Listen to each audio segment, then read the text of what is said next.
Promise that you will sing about me. Promise that you will sing about me. When the lights fall off and it's my turn to settle down, my main concern. Promise that you will sing about me. Promise that you will sing about me. Right. What's up? It's your brother, your cousin, your uncle, your nephew, your friend, but I can't be your son. It's your kinfolk, William Jewell. Listen to my detail as I articulate. This is articulating rap, rap, rap. Man, what a great battle that ensued. What a great war. What a great strategy, offensive and defensively. Right? Because we witnessed history. This moment will forever live on in rap beef, in hip hop, and in overall diss songs, right? And I'm thankful that I was able to be a part of it, right? Because when Jay-Z and Nas and the Ether, I was still a youngin', right? Even Tupac and Biggie, I was still a youngin'. I didn't understand the gravity of the situation, right? We knew about Jeezy and Gucci Mane. We knew about T.I. and Ludacris. We knew about Zero, right? And Slim Thug. Now Zero and Trey. We knew about the beef, Lil Flip, T.I. We knew about some of those things, but this right now, as a grown man and the grown 34-year-old that I am, right? I don't even know if I should tell you my age because honestly, I feel like I'm very youthful. I look very young. So I might want to say that I'm a lot younger than I actually am later on down the road. But I'm glad that I'm this age to where I can process this, to where I can really and truly, understand what happened, understand all of the small details, understand all of the nuances, that goes on into this rap beef. And I'm glad we at this information age where we don't even have to do the guesswork. It's a lot of people that's putting out that information as far as for us to decipher, a lot more easily. So, man, I'm just glad I was able to witness this. And a lot of people are saying it was mudslinging, right? That's what Questlove said. A lot of people were saying, this beef is not good. It's ugly. It's nasty. And I said that I didn't want it, but that's what the people wanted. And that's what they gave the people, right? And honestly, I be with some bodyguards like Whitney. That was the line that Drake used on push-ups that took this battle to where it went to, right? And I don't want to blame Drake for everything. I know people are piling it on him right now on the internet, but I be with some bodyguards like Whitney prompted Kendrick to say you don't know nothing about that, right? I feel like that's the personal shot that he took at Drake. And then from there, Drake said, you mentioned my son. Now deal with his dad. I gotta go bad. I gotta go bad. And he went all the way bad. He went all the way to hell, as some are saying, right? With the Family Matters diss track. He talked about the man's wife. Said that his manager is actually the father of his child, right? Kendrick just opened his mouth. Somebody give him a Grammy right now. Hating because he got accolades, because he got critical acclaim, right? And also, continued short jokes, right? You's a body shamer. You gonna have them baby mamas, ain't you? Right? And then Kendrick went there. He pretty much kind of told him, like, not to go there. So I feel like Drake did it to himself. He warned him over and over again. On 616 in LA, God, my confession is yours, but who am I if I don't go to war? There's opportunity when living with loss. I discover myself when I'll fall short.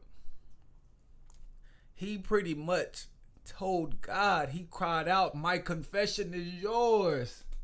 Like, God, you do with it what you do with it. Like, just forgive me. I have to go to war. I have to do this. This is what my brand depends upon. This is what hip hop depends upon. This is what the culture. I'm what the culture feeling. Right? This is what these people need me to do, and I have to go there. This man mentioned my wife. He mentioned my manager. He mentioned my kids. Bro, what else do you expect a man to do when you take it there? Why everybody acting like, oh, he should have been the bigger man? No, we're in the middle of a battle. I'm trying not to use as much profanity as I've been doing lately, but we're in the middle of a motherfucking battle. You talk about my son, you talk about my wife, you talk about the family. We going all the way there, dear Adonis. I'm writing letters to Sandra. I'm talking about Dennis. Right? And we picking everything apart as the industry is cooked. Watch me pick the carcass apart. Kendrick told him. He warned him. Like, he literally told him, don't go there. And Drake went there. And now they're saying, oh, why did he say a pedophile? He said pedophile. He used the worst thing that a man could use when trying to diss somebody. That's the worst name to be called. But it's just Drake too flying close to the sun. It's just he's known to like young women, right? And it's just too close to comfort. Do I believe Drake is a pedophile? No. Right? I don't believe he likes kids. But I do believe he likes young women. And it's easy to paint that picture of him because of the videos out there, because of the theories out there, and just because of what we seen with Diddy, what we seen with Weinstein, right? What we seen with all of these celebrities, these superstars taking advantage of their power, right? Abusing their power. So, I mean, it's not far-fetched to think about Drake in that way. And at the end of the day, I don't believe he is. I don't want to believe he is. But could he? You know, that's just a thing you got to think about, right? When you see him going after these young girls like that all the time. So, I mean, I don't think he really just took it to hell. I think any grown people with a good understanding on what he was trying to say and why he called him that understands that no, he's probably not. But the fact that he's a little bit too close to comfort makes sense why you would call him that. And Kendrick, as far as the wife beating allegations, right? The domestic abuse, that was the nuke. That was the bomb that Drake was planning on dropping, right? Because after that, he really didn't have nothing else. So, that Kendrick hasn't addressed it. Drake defended himself on the Heart Part 6. I didn't even talk about the Heart Part 6. I feel like the Heart Part 6 wasn't even worth talking about. Some of the stands, some of the fans are saying, oh my God, this is the best rapping I've heard Drake do this whole time. No, Family Matters was that diss track. It was that diss song. We not gonna cap. We not gonna front. The Heart Part 6 was cool, but he should have replaced that beat, that flow. You know, I feel he should have did that where he put Taylor Made at. And we take Taylor Made off, right? I just feel like that was the big mistake. And I mentioned it. That was the big mistake Taylor made to me, right? Because he baited him. He begged for him. He begged for this. He wanted this. Nah, not this time. He wanted this. And you knew what, Drake, you knew what he was going to say. He was going to say something about you being light-skinned. He was going to say something about you liking young girls. You already said you knew what he was going to say. Right? And he used it. He picked the carcass apart. So, I mean, I don't think this will do nothing but boost each rapper up. Right? As far as Kendrick dropping some new music, Top already talked about the TDE compilation. It'll be funny if he deemed the battle over and Kendrick doesn't even do no TDE compilation, right? So, I mean, I want some new music from Kendrick. I feel like this is a good rollout. This is a good start to him, especially for this year, especially for his fans, and we definitely are more hungry, right? We've already metabolized the diss tracks. Now we want some real food for thought, which Kendrick usually delivers on. Drake, go back to the hit making, go back to the club bops, go back to singing, go back to the Drake with the melodies. I don't like Drake when they act tough, right? And just go back to doing what you do too as well. But I do believe Drake should rest a little bit, right? Because I see a lot of points being made about this situation. But one of the points that nobody's really pointing out is the difference between Kendrick being active and Drake being active, right? The fact that Kendrick doesn't really put out a lot of music like that, and that he did put out a lot of music like in that total week span, right? It just speaks to like the hunger, the thirst of people wanting to hear from him, right? Because Kendrick starves his fans sometimes, right? He didn't drop nothing for 5 years, and then he did Mr. Morale 2 years ago, and this is pretty much, other than Hillbillies, this is pretty much, you know, what he's done. He hasn't done many songs in between Mr. Morale and now.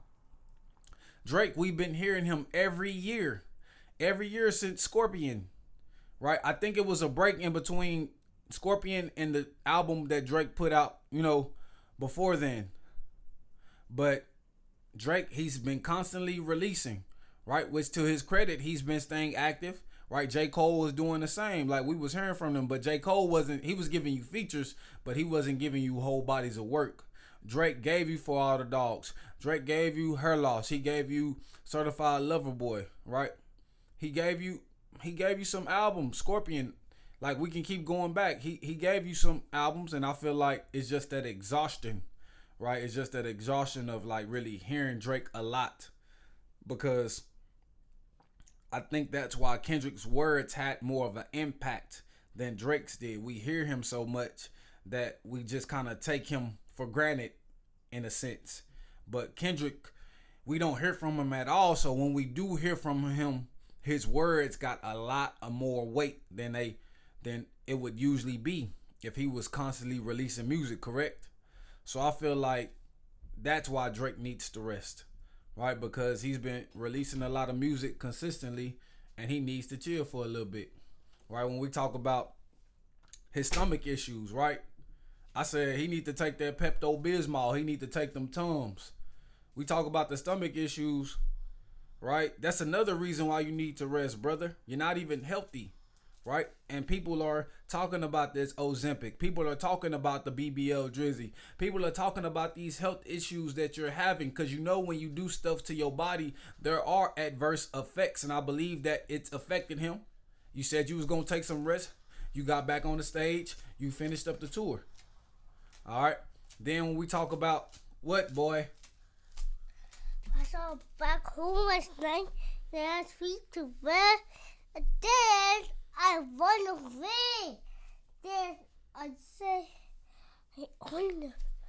Hey, let Daddy record, and I'm gonna come down there. All right. Okay. All right, go back downstairs. You got them boogers in your nose. Go. What? I'm not gonna boogers. Yes, you do. Go on, boy. I'm not gonna do that thing. Well, go to your room.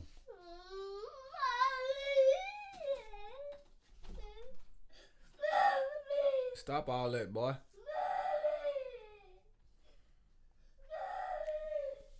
Yeah, but Drake got the stomach issues.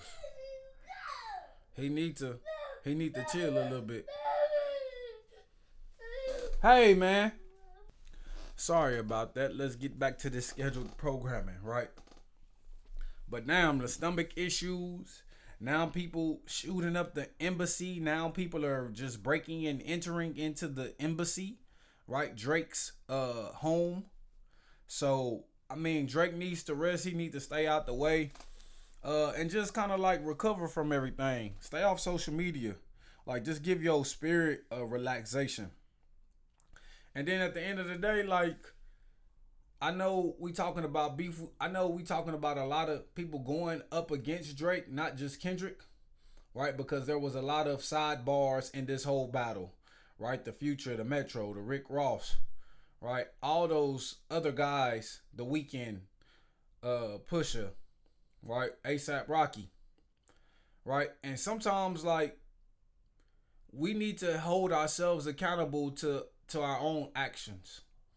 And if Drake wasn't being the good guy that these people are pretty much saying, if he was not being a good friend, if he was being a horrible person, if he was being a terrible person, right? You should be a man and accept your faults, right? Accept your flaws, accept your faults, accept the wrongdoing, and be held responsible. And at the end of the day, like these relationships could be repaired, these relationships could be mended, right? So while you're resting, while you're trying to stay out the way, and while you're trying to get your energy and your spirit back right so you can pop back out, in the summer or in the fall or October, October's very own, right? I feel like sometimes you could probably try to mend these relationships at the end of the day, right? Because that's really where this beef kind of started from. Like, not just him and Kendrick, but the whole we don't trust you type of thing. So, like, be trustworthy, be accountable, be responsible, be of integrity, be of character. And that's the whole thing that Kendrick broke down on Meet the Grams. I think that Drake should actually take some of that advice, right? And use it. So, I don't think this is the end of Drake. I don't think this is going to end his career. I definitely think that Kendrick got boosted a lot more, and Drake got torn down a notch. But I feel like this is not going to end for his career, right? And Kendrick, we just need more music, bro. That's about it, bro. We just need more music. We need the album. We need more words. We need more thoughts. We just need some more conscious thinking that we can use in this climate going on right now with the government and this climate going on right now. Like just the inflation, right? The prices, everything is high. Like I wonder what your commentary would be on that, especially living in a place like LA, especially living in a place like Brooklyn, right? Because Kendrick's in New York right now. So like I just want to see what you think about that musically.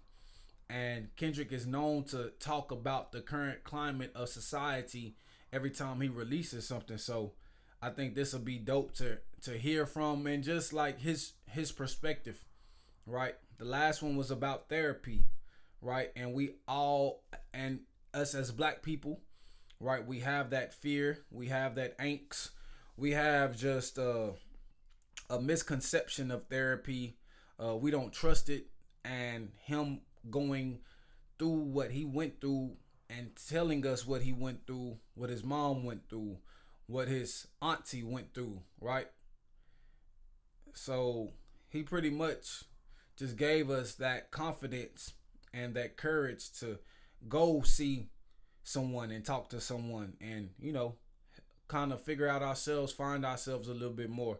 So I think that's what he did with Mr. Morale because of the time that we're in, right? People are seeking mental health, right? It was a mental health crisis in that time, and I believe Mr. Morale really spoke out about that, right?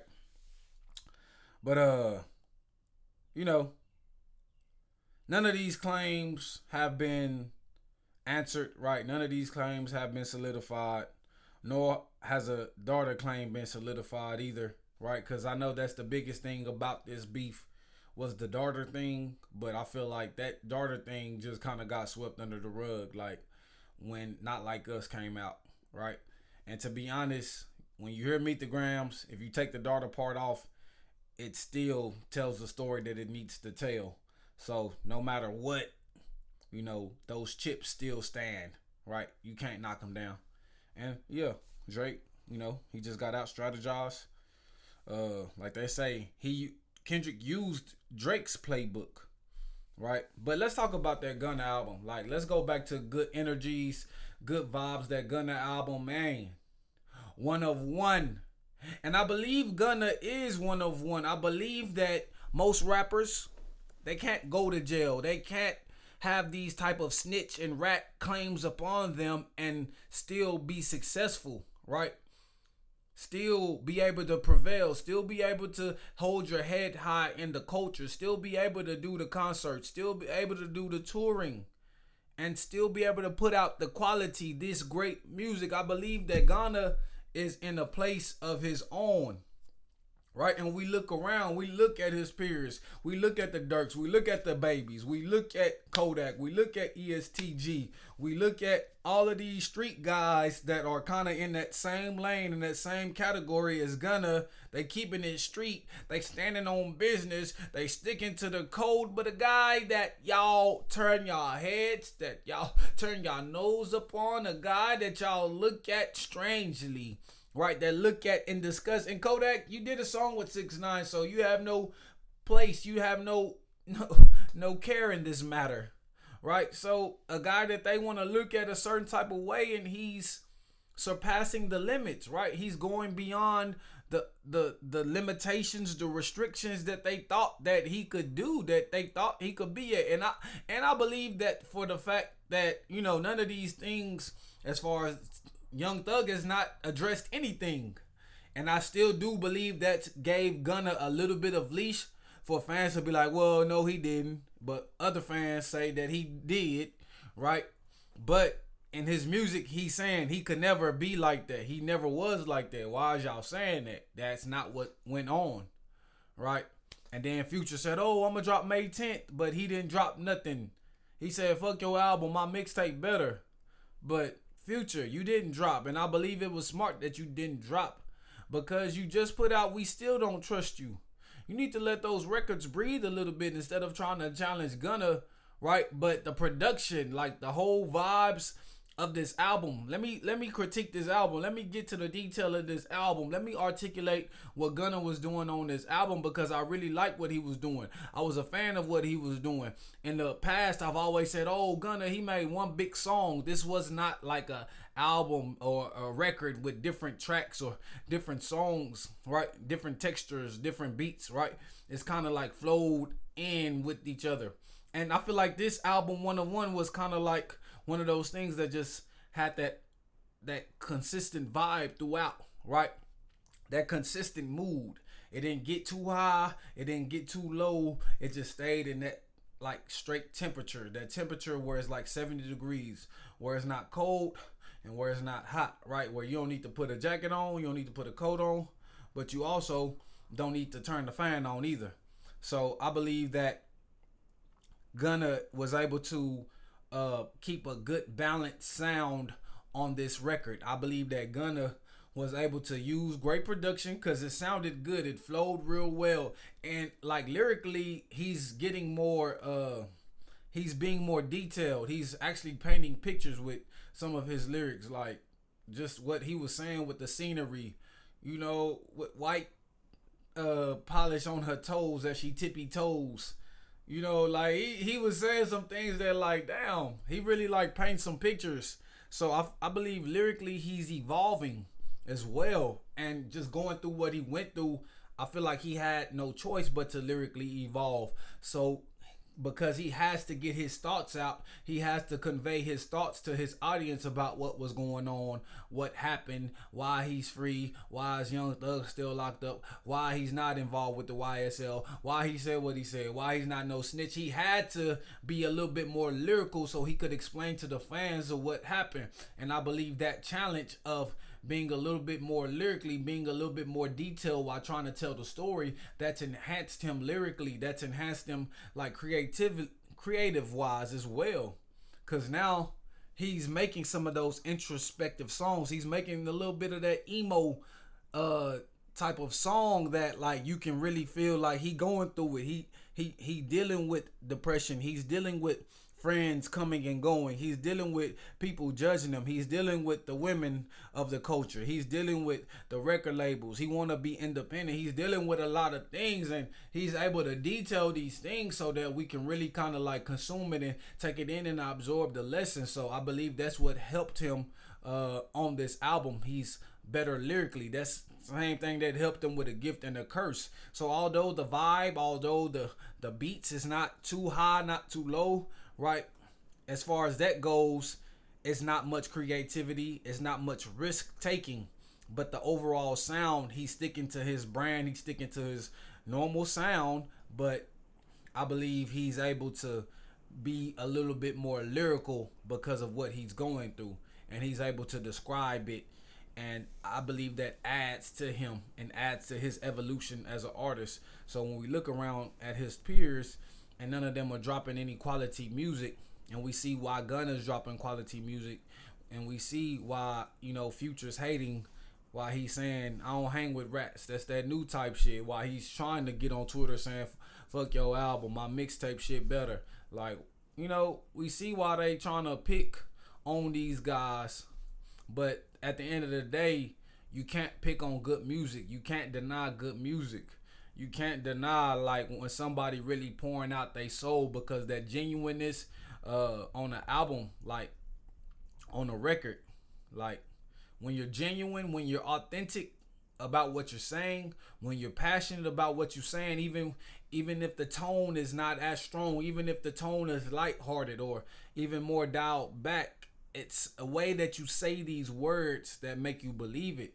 And Gunna, when he went through what he went through, he was able to tap into that. So one of one, that's why I like this album. And then the features, right? So we know Roddy Ricch is on his side now. And Roddy Ricch said on Feed the Streets 3 before Gunna got out, when he was still locked up, he said Gunna was one of his, closest friends in the industry. And he said free Gunna on Feed the Streets 3. So I wasn't surprised to see him on this album, right? So I know now he's openly endorsing him, right?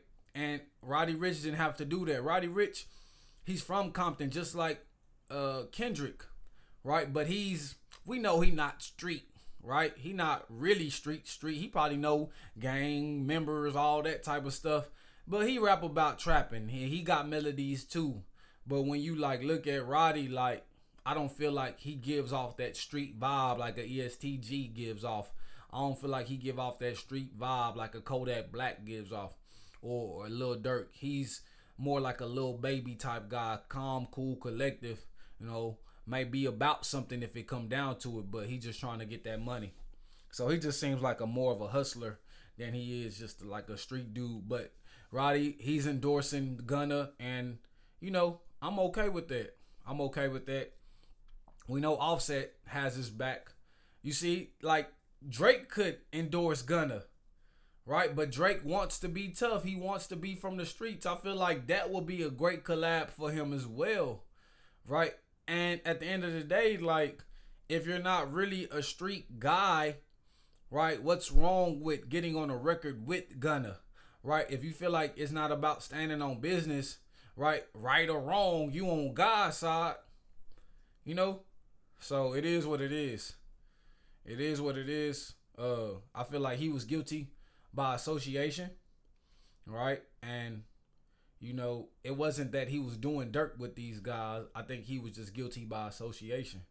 So when they talk about rats, when they talk about snitches, is because hey, if you did the crime, do the time. Don't try to get off easy because you don't want to do the time. If you committed this crime, if you actually was in the mix, then you need to do the time too. You need to be held accountable. Don't try to take no shortcuts and give all these other people the time. But Gunna was pretty much like, I ain't really do nothing. Like, so why I gotta be locked up?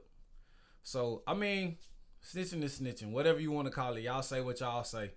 But I like the music, right? I like the music. And sometimes good music, make people overlook of it. I know Conway the Machine dropped. I know Ghostface Killer dropped, and I want to hear from them too. But I was listening to a lot of things as far as the beef goes. I was listening to this Gunna album, so I haven't been able to get time to get to them, right? But I will get back to them. I will get back to them next week, maybe on Wednesday, and we can discuss what they did and what they was able to do on these albums. But I feel like One of One, Gunna, that's more the most popular album that dropped, so I wanted to talk about that. That was the first one I listened to. Obviously the rap beef was going on.